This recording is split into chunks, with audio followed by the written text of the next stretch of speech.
Yeah. Right, that's what there's surely going to be a way to graph the output onto the X and have the Y be the input. Yeah, to be precise, if the way that you would do that is you reflect in the line Y equals X.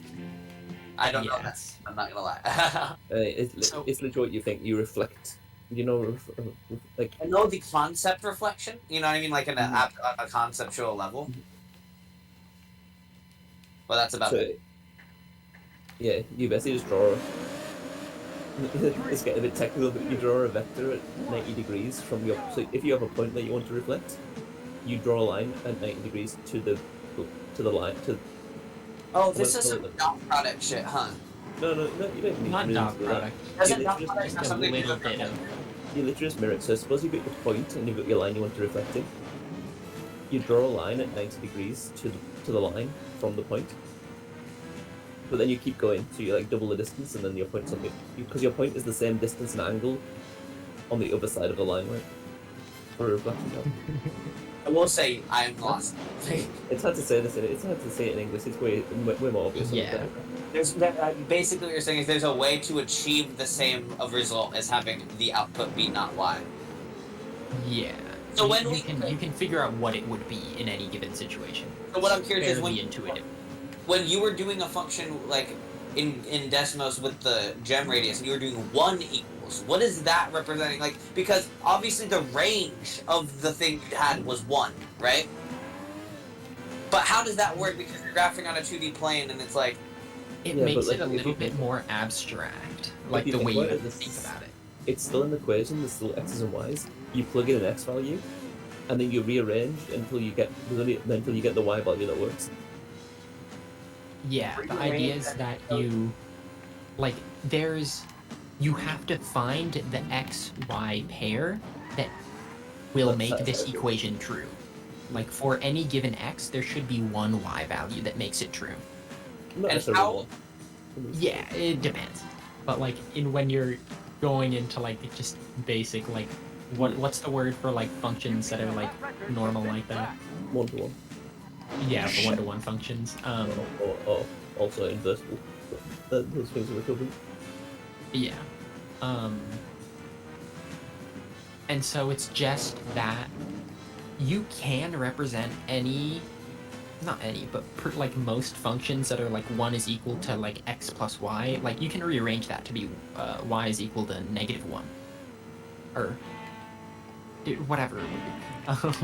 So what would be the equivalent of the Desmos function with y as the... It would just look messy and gross.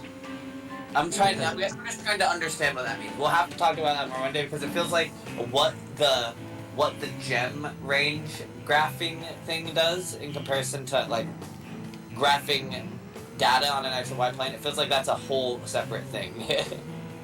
Yeah, and the thing is, the gem graphing thing makes more sense as like an input an x and a y, and find out because the gem radius is more of a you have an x and a y and you need to find out is it within this radius.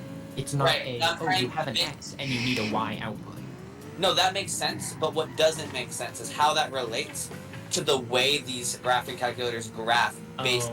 You know what I mean? Like, I don't understand how that relates to this 2D plane, and like how like the one thing I will say I understand is 1 equals. It means one being the radius that's shown. You know what I mean? Yeah. But other than that, it's kind of confusing how x and y gets like kind of like, this is the wrong word, but you know what I mean. It's kind of like circularly graphed around the radius. I don't kind of that's what's kind of confusing to me. So what? It is weird how something like that just emerges. So what happens is these programs they put in an x value, they just substitute out like one of the numbers in the domain.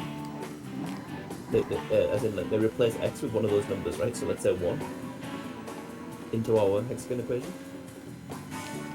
And what they now have is they have an equation with only one variable, right?